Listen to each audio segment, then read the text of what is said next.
អូឈ្មោះសិនមើលស្មើតាអូណូអូលោកតាអានេះជាអ្វីដែរគេយកមកដាក់នេះជាមឈូសអញ្ចឹងប្រជាពលរដ្ឋយកមឈូសមកទីនេះមកធ្វើអីដែរដាក់ដល់ទុកប៉ុន្តែមនុស្សដល់ឡាប់ទេអូណាចង់ឲ្យចៅចង់មើលអីវិញប្រវត្តិសង្ខេបអូប្រវត្តិសង្ខេបមើលឈប់តាអូបងប្អូនប្រវត្តិសង្ខេបមើលប្រវត្តិសង្ខេបវត្តសេរីបង្គលបាទបងប្អូនចាំមើលខ្ញុំអានណាចាំខ្លៅតាមមើលមិនច្បាស់ដល់1975មិនឲ្យមានព្រះសង្ឃហ៎អូកាលឆ្នាំ1975ហ្នឹងគឺអត់មានព្រះសង្ឃទេអញ្ចឹងពហិវត្តហ្នឹងគឺអត់មានព្រះសង្ឃទេអញ្ចឹងទីនេះទុកដាក់អីវិញតាមចិត្តឆៅមកហេតុអីវិញបានមានឈ្មោះហៅជាវត្តកំពង់ស្វាសម័យតក្រោយមកដែលគេដាក់ឈ្មោះកំពង់ស្វានេះកំពង់នេះជ្វាឆ្លងទៅឆ្លងឡើងពួកជ្វាចាមអូខ្ញុំឃើញព្រះពុទ្ធខ្ញុំមើលឃើញព្រះពុទ្ធបរមានេះខ្ញុំឃើញមានអារម្មណ៍ថាភ្លឺថ្លាហើយចាំងទៀតចាំងបាទគោរពជំរាបសួរបាទប្រិយមិត្តទស្សនិកជនជាទីគោរពរាប់អានដែលធ្លាប់តែតាមដានទស្សតាមរយៈ Page ប៊ិនលីបាទថ្ងៃនេះខ្ញុំនាំអារម្មណ៍អស់លោកអ្នកឲ្យបានស្គាល់នៅទីតាំងវត្តអារាមមួយដែលមានឈ្មោះថាបាទពុកម៉ែបងប្អូនយើងគឺវត្តកំពង់ស្វាដែលស្ថិតនៅក្នុងឃុំគោលនៅក្នុងស្រុកប្រាសាទសម្បូរបាទខេត្តកំពង់ធំពេលនេះយើងមានឃើញរូបភាពទាំងអស់គឺមានការស្រស់ស្អាតនៃការតាំងដេក័រជាមួយនឹងរទេះបាទសេរីបុរាណបាទបងប្អូនយើងគឺមានរទេះបាទចងជាមួកបាទអានេះគេហៅថាជាល្អីបាទនេះគេហៅថាជាទ្រុងដាក់សម្រាប់ដាក់ត្រីបងប្អូននេះទ្រុងសម្រាប់ដាក់ត្រីហើយយើងមើលកលេចមើលប្រភេទបុរាណបងប្អូនខ្ញុំខានឃើញរទេះប្រភេទបុរាណគឺច្រើនឆ្នាំមកហើយមកដល់ពេលនេះនៅក្នុងវត្ត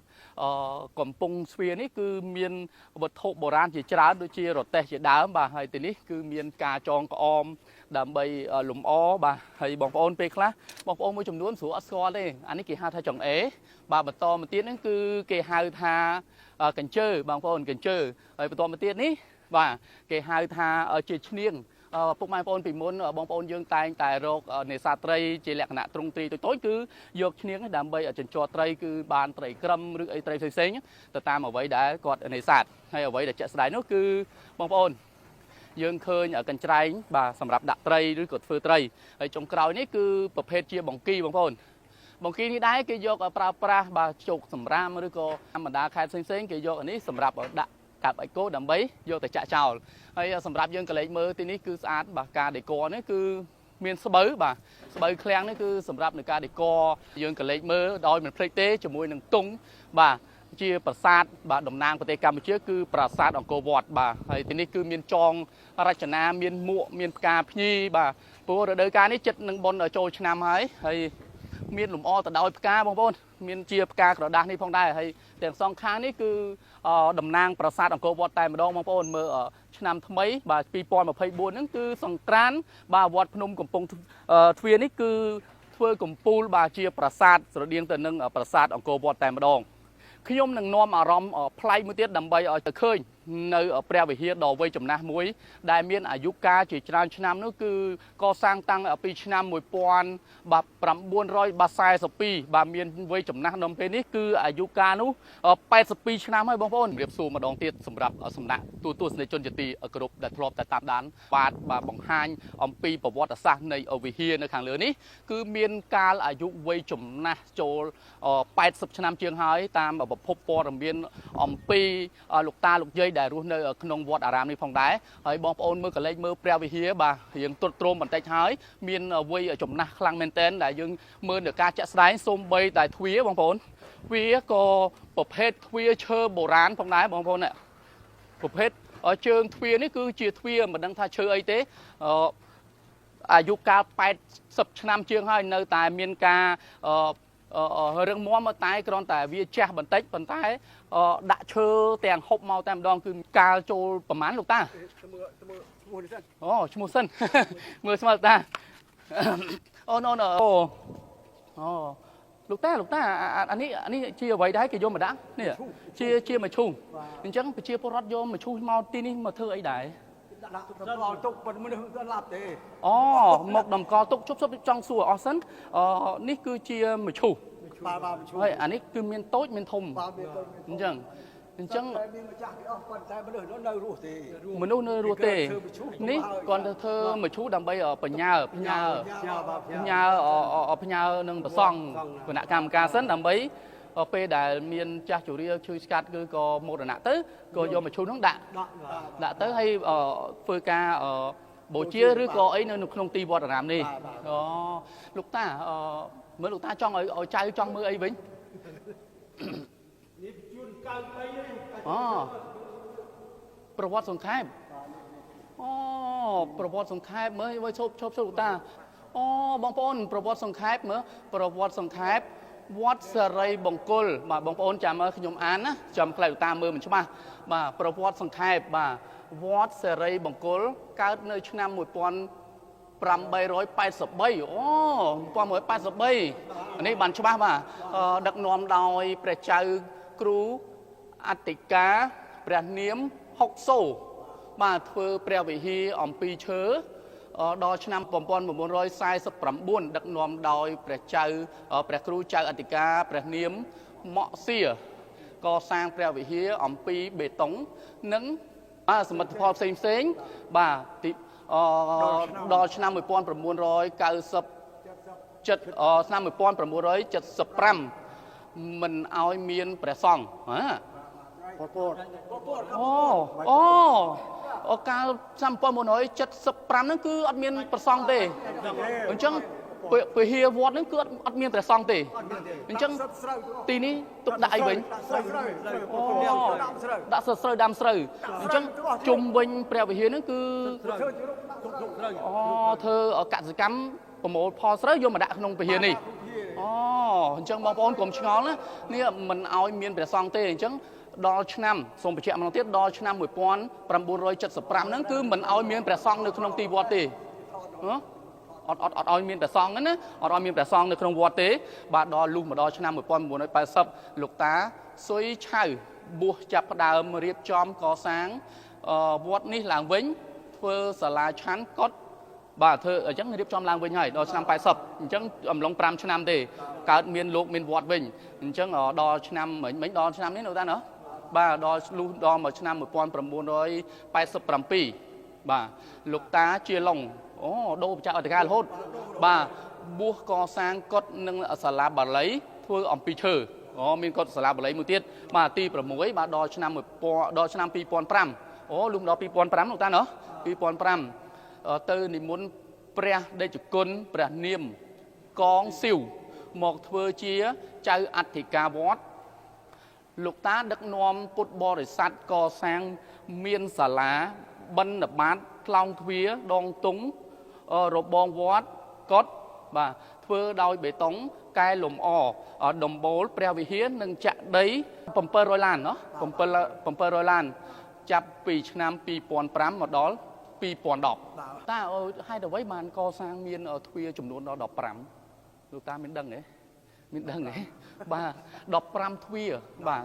កូនចៅមកនេះរៀងចម្លែកបន្តិចដោយសារអត់ដែលឃើញព្រះវិហារដែលមានទ្វារច្រើនទេបាទនៅក្នុងតំបន់ភូមិសាស្ត្រក្នុងភូមិកំពង់ទ្វារបាទឃុំគោលភូមិកំពង់ទ្វារឃុំគោលស្រុកប្រាសាទសមោខេត្តកំពង់ធំនៅបងប្អូនដែលនៅក្នុងខេត្តផ្សេងបងប្អូននឹងអាចដឹងហើយពីព័ត៌មានដែលខ្ញុំលើកមកនេះគឺមានព្រះវិហារមួយដ៏វ័យចំណាស់មានអាយុកាលច្រើនឆ្នាំតាំងពីឆ្នាំ 1983 ហើយមកទល់ពេលនេះគឺមានសភាពទ្រុឌទ្រោមដោយសារអត់ទាន់មានបងប្អូនដែលសប្បុរសជននឹងជួយកសាងទេអញ្ចឹងមកទីនេះគឺចង់តែឲ្យបង្ហាញឲ្យវីដេអូនេះឲ្យបងប្អូនជាពុទ្ធបរិស័ទហ្នឹងបានដឹងថាវិហារនេះកំពុងតែទ្រុឌទ្រោមត្រូវការអ្នកកសាងបន្តអញ្ចឹងមកបន្តវិញព្រោះតាចាស់អស់ហើយអញ្ចឹងមានអ្វីទេមានតែការផ្សព្វផ្សាយដើម្បីជួយឲ្យសប្បុរសជនទាំងអស់ហ្នឹងបានឃើញពីវិហារនេះដែលកំពុងតែទ្រុឌទ្រោមបាទឬក៏មានសទ្ធាច្រាស់ថាធំ អាចនឹងកសាងថ្មីឬក៏បែបណាហ្នឹងក៏ទៅតាមការគួរទៅអញ្ចឹងណាហើយលោកតាជួយបង្ហាញបន្ថែមលោកតាអញ្ចឹងតាំងពីសមិទ្ធផលតាំងពីឆ្នាំ2005មកទល់2010នេះគឺមានសមិទ្ធផលជាមួយនឹងបច្ចេកអធិការដែលមានពនាមឈ្មោះថាយ៉ាងភ្លេចបាត់ឯងវានាមបាទកងស៊ីវបាទកងស៊ីក្រោយគេបងក្រោយគេបង្អស់ដែលគាត់បានកសាងឲ្យសមិទ្ធផលនេះគឺនៅតែរក្សាគង់វង្សដដែលប៉ុន្តែគ្រាន់តែមានការទ្រុឌទ្រោមខ្លាំងបន្តិចដោយសារទោះបីជានៅយើងថែរក្សាយ៉ាងណាក៏សំណង់នេះវាចាស់ដែរហើយវាមិនបានស្អាតដូចអ្វីដែលយើងធ្វើទេលោកតាណោះអូនកលេចមើលខាងលើកាមេរ៉ាអូនលាបខាងលើលាបថ្នាំអត់ចង់បានពីដានទេចង់បានចង់បានពីដានឲ្យស្អាតចង់បានពីដានហើយឲ្យរៀបមូលរៀបថ្នាំជុំវិញសម្អាតឡើងវិញខ្ញុំមើលទៅរូបសំណាក់នេះក៏នៅស្អាតដែរគ្រាន់តែថែមពណ៌ color អីទៅហើយផ្លាស់ប្ដូរទ្វារពិនបើអាចកែច្នៃបានក៏កែច្នៃទុករបស់បុរាណដើម្បីឲ្យកូនចៅចំនួនក្រោយបានដឹងបានឃើញអញ្ចឹងណាគ្រាន់តែយើងកែថ្មីលម្អទៅហើយបាទវាមិនឲ្យការចំណាយច្រើនប៉ុន្តែខ្ញុំមើលមានការចាប់អារម្មណ៍មកដល់ខ្ញុំព្រឺសបល់គាត់នៅឃើញព្រះវិហារមួយកន្លែងនេះមើលឃើញទៅខ្ញុំក៏ឃើញទ្វារខ្ញុំគិតថាប្រហែលជាមិនតិចឆ្នាំទេ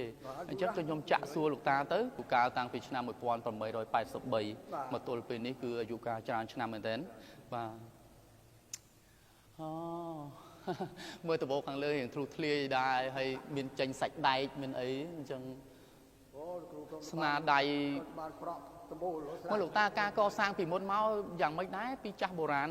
យកអ្វីមកកសាងដូចជាអត់មានអីទេឡាក់រួមសាមគ្គីទីហើយនេះគូនេះហើយលោកតាពីមុនលោកតាពនាមអីដែរប៉ែនហងធ្លាប់ប៊ូសរៀននៅទីនេះបាទនេះខ្ញុំជួយឲ្យជាងផាត់ណាជីនេះជាងផាន់ណាលោកតាណោះដោយស្នាដៃកូនខ្មែរពីចំនួនជូនលេខសាច់ទៅគីជូនលេខសាច់ណាបាទអញ្ចឹងទីវត្តអារាមពីមុនមកឬសូប្រជាពលរដ្ឋដែលរស់នៅក្បែរនេះចាស់យាយលោកតាលោកយាយគាត់ថាពីមុនមកគឺទឹកលិចត្រូវលោកតាទឹកលិចនៅទទួលពហិបន្តិចនៅទទួលពហិមួយហ្នឹងទេដោយសារនៅពីដើមធ្វើស្ពានវាឡើងខ្លាឆាន់ប្រឡូកធ្លាក់ទឹកក្រឹមត្រឡប់ទៅគាត់វិញមកចំណត់ខ្ញុំខ្ញុំនេះក្នុងវត្តស្រីមង្គលនេះនៅក្នុងស្រុកសណ្ដានទេអត់ទាន់កាត់ចូលស្រុកប្រកាសដំបូងហេតុអ្វីបានវត្តស្រីមង្គលហៅវត្តកំពង់ទ្វារមានដើមហេតុយ៉ាងម៉េចដែរលោកតាជួយបញ្ជាក់កូនចៅនេះមកខាងមុខតិចមកកាមេរ៉ាមកខាងមុខជួយបញ្ជាក់រឿងរ៉ាវនឹងតិចលំអិតបន្តិចបងប្អូនគ្រាន់តែទ្វារទៀតខ្ញុំសួរលំអិតជាមួយលោកតាហើយទ្វារនេះឈើសុទ្ធពីបុរាណណាអត់មានអីស៊ីទេបងប្អូនអើយគ្រាន់ថាវាបើវាអាឡេះគឺអាឡេះប្រភេទឈើគេលោកតាទ្វារហ្នឹងប្រភេទឈើគេជាផ្ចឹកណោះបងប្អូនការធ្វើគឺមិនមែនមានអីឈូសទេអាលីងអាឡងអីទេគឺសាច់ឈើមកសាច់ឈើតែម្ដងសាច់ឈើទាំងស្រុងលោកតាបែរកាមេរ៉ាចាប់អញ្ចឹងចង់សួរទៅកាន់លោកតាថាអ្វីទាំងនេះដែលខ្ញុំបង្ហាញនេះខ្ញុំគ្រាន់តែមិនមានបំណងអីលើសពីការផ្សព្វផ្សាយឲ្យសប្បុរសជនទាំងឡាយដែលគាត់មានសទ្ធាហ្នឹងមកជួយចូលរួមកសាងទេមិនមែនមកបំពុលថាកន្លែងនេះចាស់ឬក៏អីទ្រុឌទ្រោមអីទេគឺអត់ទេគឺឃើញអ្វីដែលជាក់ស្ដែងខ្ញុំរស់នៅក្រោមបាទនៅក្រោមថ្នាក់ដឹកនាំបាទប្រជាជាតិកម្ពុជា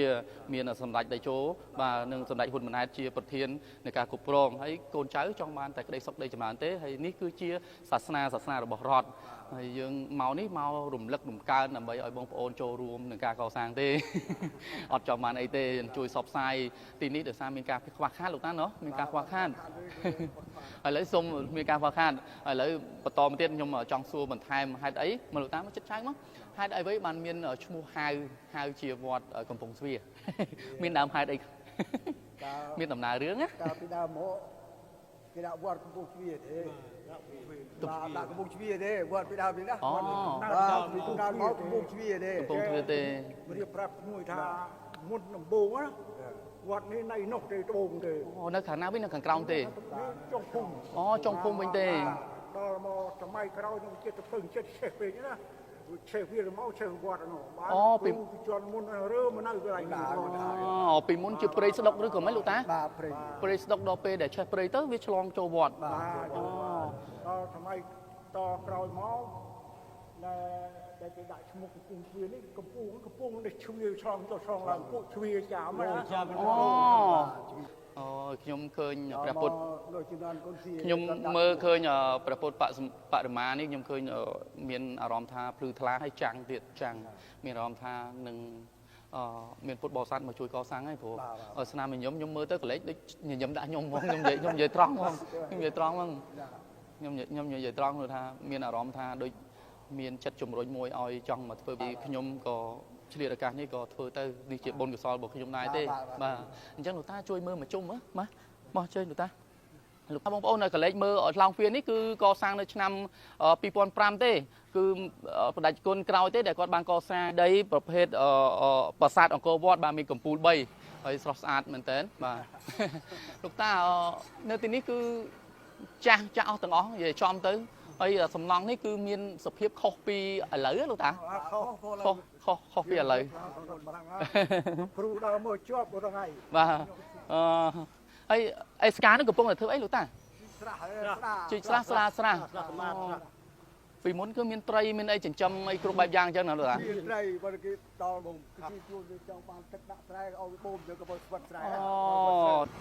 នៅខាងពីហៀនេះគឺបងប្អូនឃើញចាក់ស្ដែងហើយខ្ញុំចង់បង្ហាញអំពីទ្វារ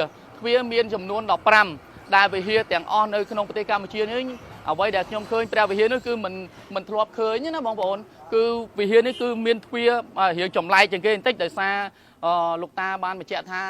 ដើម្បីការពារហប់ដោយសារសម័យមុននោះគឺអត់មានកង្ហារមានភ្លើងអីទេបាទនៅកសាងឥឡូវគឺបងប្អូនឃើញទ្វារដល់15នៅជុំវិញទិសតែម្ដងមួយទិសបាទជំហៀងខាងអីដនេះគឺមាន5បាទខាងនោះគឺខាងនោះគឺមាន5ដូចគ្នាបាទខាងនេះមាន2ខាងនោះមាន3បាទទិសខាងកើតមាន3ឥឡូវខ្ញុំមកមុខព្រះវិហារផ្ទាល់ហើយបាទបងប្អូនយើងនេះមានអារម្មណ៍ជួយបានជួយមកជួយធ្វើសូមឲ្យដាក់វិដានឲ្យតាមហើយនឹងអួយទ្វារឲ្យជួយលាបឲ្យស្អាតឲ្យខ្ញុំតំណាងឲ្យប្រជាពលរដ្ឋនៅក្នុងប្រទេសកម្ពុជាទាំងមូលតែម្ដងខ្ញុំគ្មានអ្វីមានតែវីដេអូនេះបង្ហាញទៅសពរដ្ឋធននិងសពរដ្ឋជនទាំងអស់ដែលលោកដែលមានសទ្ធាជ្រះថ្លាដែលធ្លាប់តែកសាងទីផ្សេងសភាពវិហារនេះគឺមានសភាពចាស់ទ្រុឌទ្រោមបាទសម័យកាលតាំងពីឆ្នាំ1883ក្នុងអំឡុងមុនសម័យប៉ុលពតទៅទៀតអញ្ចឹងបន្ទាប់ពីនោះមកគឺមានការបិទវត្តទីអារាមចំនួន5ឆ្នាំដោយសារយើងមានសម័យប៉ុលពតនោះគឺ3ឆ្នាំ8ខែ20ថ្ងៃអញ្ចឹងគឺមិនឲ្យមានសង់ធ្វើធัวធ្វើមិនឲ្យធ្វើកសាងមិនឲ្យកសាងចេញជាវត្តតែម្ដងបាទសម័យនោះគឺអាត្មានិយមម៉ែណានិយមអត់ឲ្យមានសាសនាគឺរំលាយសាសនាចោលម្ដងបន្តមកទៀតក៏មានចៅអធិការបែកហើយដល់ឆ្នាំ1885ក៏បានកសាងជាថ្មីបានកើតជាវិហារគឺខ្ញុំមានអារម្មណ៍ថាពីនោះខ្ញុំកើតតនេះខ្ញុំកើត84ហើយ84ហើយបាទកើតក្រោយវិហារទៀតខ្ញុំមក1946ណាត់ខ្ញុំកើតបាទអញ្ចឹងជាក់ច្បាស់ហើយអញ្ចឹងសូមចុលពីចុងក្រោយវានេះបាទអញ្ចឹងមានអីទេមានតែសូមឲ្យពុទ្ធបរិស័ទលោកអញ្ញាលោកជំទាវទាំងអស់បាទកលេចមើលបាទនៅក្នុងទីវត្តអារាមនេះអត់ទាន់មានប្រាសាទណាដែលមើលទៅគួរឲ្យស្អាតគឺនៅមានសភាពឈើអានោះក៏ចាស់ដែរនោះឈើនោះក៏យូរឆ្នាំដែរនោះចឹងជួយមើលអាចជួយសមិទ្ធផលកសាងវិហារនេះមួយនេះឲ្យបានស្អាតទោះបីមិនបានថ្មីក៏យើងបានកែលម្អសព្វនាលម្អឲ្យបានល្អជាងនេះដើម្បីឲ្យស្រួលពេលសង់គាត់សមាជិកាដែរត្រូវឯងសមាជិកាពេលដែលព្រឹកឡើងម៉ោងប្រហែលចូលសមាជិកានៅក្នុងវិហារកាខ្ញុំម៉ោង3ម៉ោង4បាទក្រៅប្រទេសក្នុងប្រទេសដើម្បីជួយកសាងនៅវត្តសេរីមង្គលហៅវត្តកំពង់ជ្វាឃុំគោស្រុកប្រាសាទដំបូងនេះព្រោះម្យ៉ាងដូចលោកគ្រូឃើញថាវាទ្រុឌទ្រោមម្យ៉ាងមិនទ្រុឌទ្រោមទេប៉ុន្តែវាដូចប្រឡាក់ប្រតិបតាដូច្នេះសូមសំណូមពរអាយដាមលោកទាយទាំងអស់ជួយឧបត្ថម្ភបាទស្អាតបានស្អាតបាទសំបីតាសัตว์អីគេសัตว์ព្រាបវានៅកលុកកលៀនអស់ហើយបើអត់មានដំបូលមានអីត្រឹមត្រូវវាចូលរៀបត្បាតពេញអស់ហើយអញ្ចឹងមិនងាយនឹងការពារទេបើសិនជាយើងបានស្អាតចន្លោះទ្វារស្អាតវិញមក វាអត់មានសัตว์អីស្វៀតអីចូលទៅញ៉ៃញ៉ៃទៀតទេអញ្ចឹងអរគុណនឹងសង្ឃឹមថាសពរដ្ឋជនសពរដ្ឋធម៌ទាំងអស់នឹងមើលឃើញនៅទីតាំងវត្តអារាមមួយកន្លែងនេះផងដែរបាទអរគុណសម្រាប់នៅការតាមដានទស្សនាជាមួយនឹងវីដេអូខ្ញុំបាទប៊ិនលីរួមជាមួយនឹងលោកតាបាទទាំង3ក៏សូមអធិស្ឋានបើសិនជាមានកំហុសឆ្គងក៏សូមអធិស្ឋាននិងអភ័យទោសផងដែរបាទអរគុណក៏សូមគោរពជំរាបលា